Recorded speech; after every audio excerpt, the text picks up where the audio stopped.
อิงในความฮักมักของผู้บ่าวสาวอิงในการเห็นดีเห็นพ่อแม่ท่านก็จะสอนเราสองฝ่ายดังนั้นพวกข้าพเจ้าจึงได้จัดงานวิวาห์มหามงคลอันนี้ขึ้นให้แก่ลูกหลานของพวกข้าพเจ้าคือเท่าจงวงมือซิดและนางคอนสุราคำซึ่งเป็นลูกหลานของพวกข้าพเจ้าจึงได้เสือเซินบรรทานบรรสหายแขกที่เชิญทุกท่านมาร่วมในงานวันนี้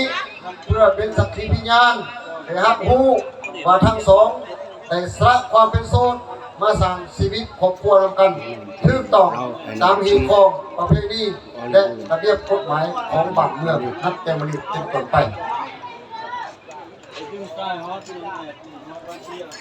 การเสือเส้นบรรทานบรรสหายมาวันนี้อีกครั้งข้าพเจ้าขอเล่านำลูกหลานหน่อยหนึ่งเพื่อผู้ลูกผู้หลานสร้างชีวิตครอบครัวนำกันสละความเป็นโสด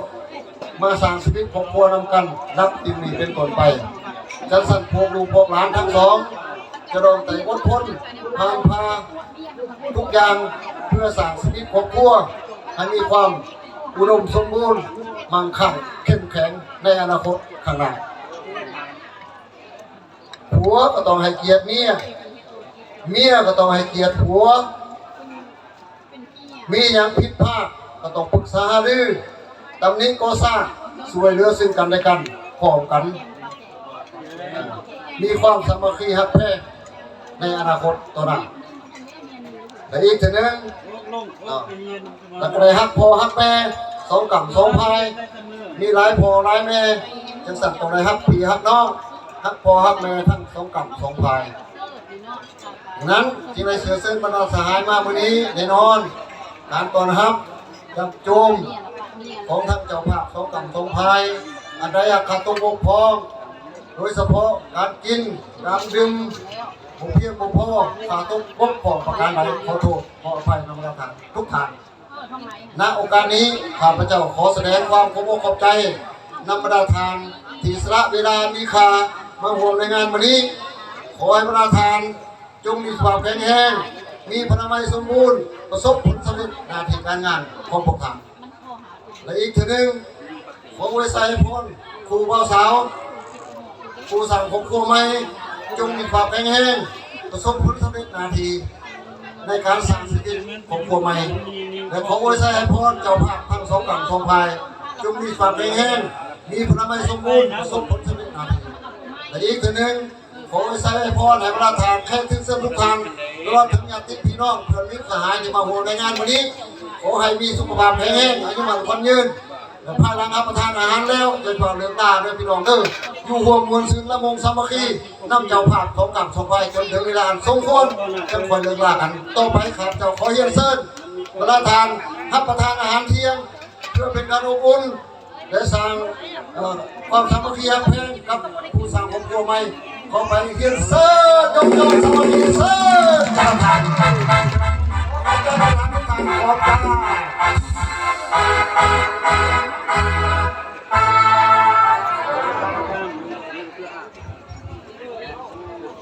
ก็ทำอาจจะฟังเปิดนะเนาะเปิดสัญญาณให้เปิดไฟเขียวให้พี่น้องได้รับประทานอาหารแล้วก็ยกจบกับแก้วกันเนาะส่งในการนี้ให้มัตเตอร์ฝากประสิทธิ์ให้ประสบการณ์หลังจากประกาศที่มีระบบสามที่ตกสลบให้เนาะอาสมในการนี้ฝากจากพี่มัตเตอร์ตัวสิทธิ์สกัดรอบนี้อาสมเตอร์ดี๋ยวก็มาเยอะนี่เอาไปถูกันละ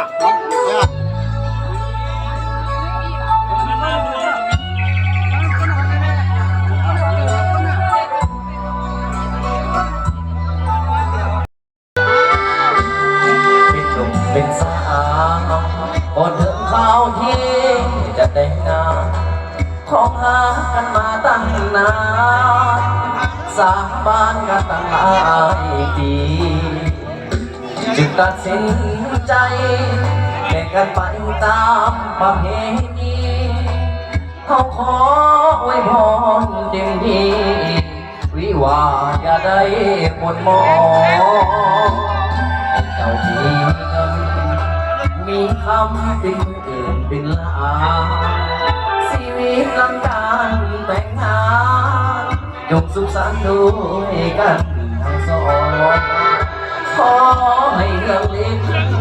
เกียรติสถิตในแผ่นดินน้องขอให้ภัยอย่าได้มาต้องของความรักให้จีรัง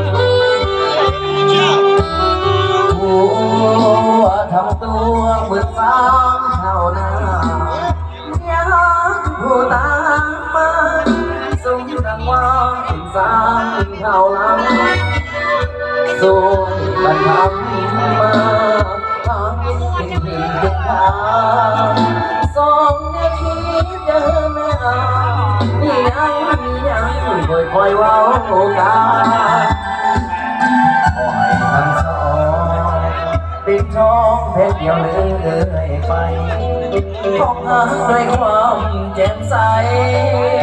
เลื่อยไปสู่อากาศละนา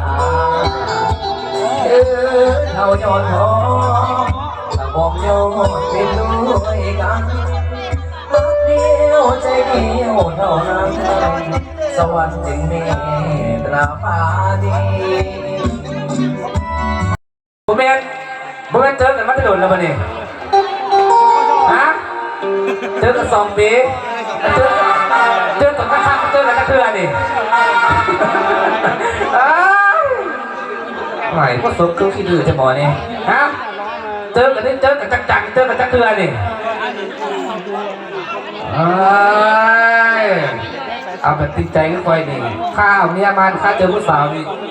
สุดคักสุดใจเลยมันตอนพิกันไม่เลยคักตัวตอนนั้นเลยเอาเจอจักเทือนก็ติดใจเอากันละสองไอ้เนาะเจอบ่ได้มันหลายเทื่อเอาอย่าจบกันเสือเนาะส่งกันตะเลยได้หมอนี่วันที่เจ้าท่านก็จะมาเอาเนาะเอาแก้มสาวสองเนาะแสดงความติดใจถามมาดึงบ่ได้ก็ต้องตอบมาดึงเราก็ส่งบ่ได้ดึงเอาดึงแล้วเนาะกำอื่นใครกำเนาะไม่อื่นใครกำได้ป่ะนี่แก้มาแล้วจะไงนี่วันคือส่งกันแล้วเนาะโอ้เดี๋ยวแรงเดี๋ยว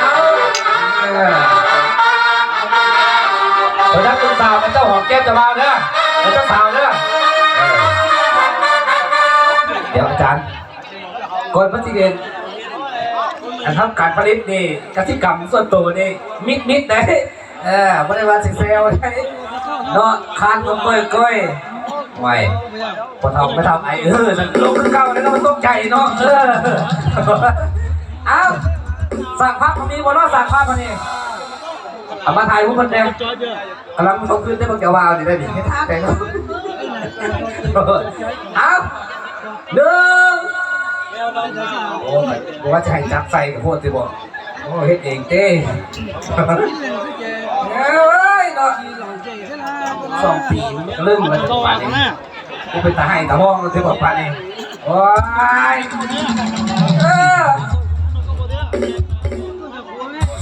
มันก่อนซื้อมาก่อนมาเซียวเลย2ทางไปได้คนหนูสร้างผ้าเลยบางเรื่องนี้ก็หูได้ยินดมหูเลยไม่ปากเลยต้องหูคาอยู่โฟแล้ววันนี้3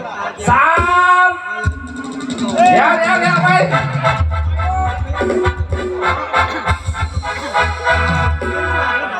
พอจะแม้ตอนนี้ตอนจะเจอไก่ในหมู่โพจะเชื่อจะไหนกันนัดเดี๋ยววันนี้วันนั้นจะเชื่อเอาไหมจึงไว้จะไปถ่ายสร้างบ้านเป็นบอลนี่2โอ้ยดอกสมัครกับไฟเลยน้องจะแข่งก้อนตัวยากคุณแม่3จึงไว้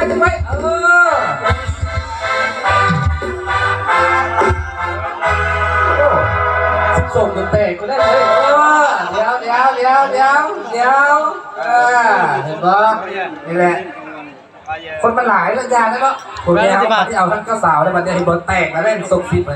นส่งมันนะเดี๋ยวไว้เอาไหมวันนี้เอาเจ้าสาวหอมแก้มกระเป๋าเป็นตัวเดิมมาดูกันนะโอ้เอาข้างหน้าแล้วกันนี่ตาฟันเลยโอ้ยหลอดไม่กอดก็ถึงเอาเวลาจะเจอกันแค่เดือนจะก็ถึงกันเท่านั้น มันคาวะมันคามันเลยดูเบิ้งมันคามันเอา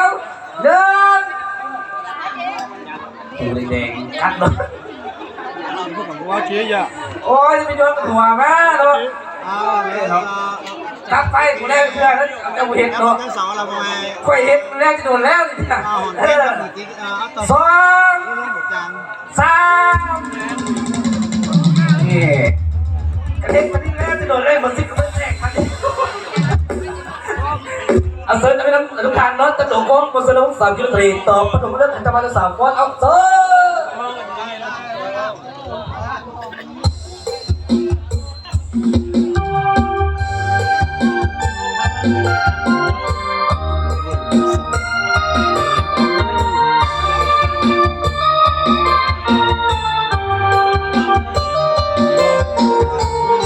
เมื่อท่านทั้งสองมาปองเป็นคู่กันแล้วหวังเป็นผัวที่เมียแก่แน่แล้วพอควงสงสารหวังมอบชีวิตจิตใจไว้องค์เดียวกันต่างก็สังหารมันไว้ไว้เจอวันนี้ว่าพ่อแม่ญาติตั้งยินโน้เดินเส้นสายสวยเป็นบาลาให้สมดังรักตาให้ผู้สุขโลสมพระสมนักบุลาพ่อแม่เพื่อนผู้ทั่วหน้าต่างก็มาให้ไว้พรใส่โย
เอาสดๆนะเอาเกี้ยว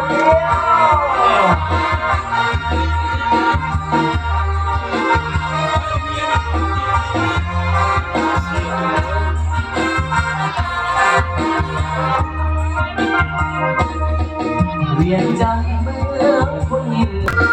เดี๋ยวคนไหนต้องรอด้วย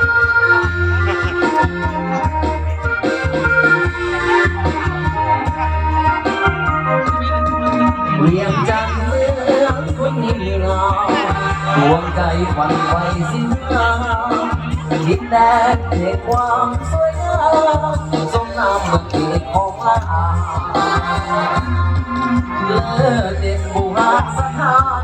หรือเป็นพญาดีเมืองยาวันบุญเสาเวียงเบาสาววัดรับมุงเอาหมดสิ่งเกี่ยวกันฟ้าลำมุงเอาตื่นเกี่ยวกันเกี่ยวกันมาสร้างสร้างใจสาวยิ้มส่งไปเบายิ้มส่งมา Đấy chơi đâu chi à hại thôi สายตา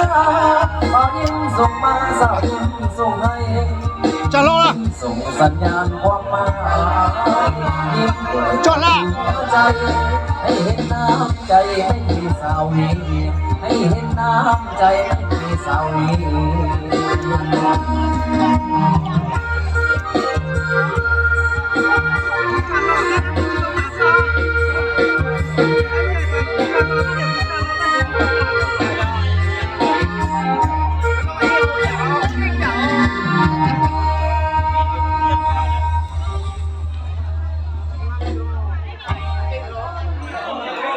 แก้วเอามันจะคิดได้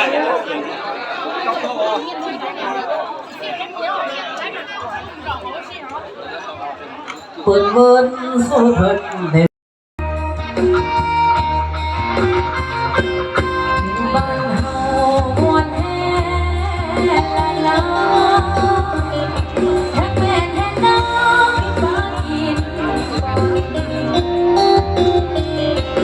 แค่ต่อสุขสักน้ำตาอ่อนร้อนมีความสุขละล้อบ้านเกิดเมืองบ้านของเฮา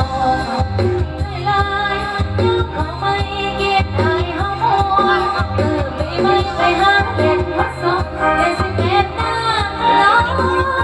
ในเฮือนบ่บัว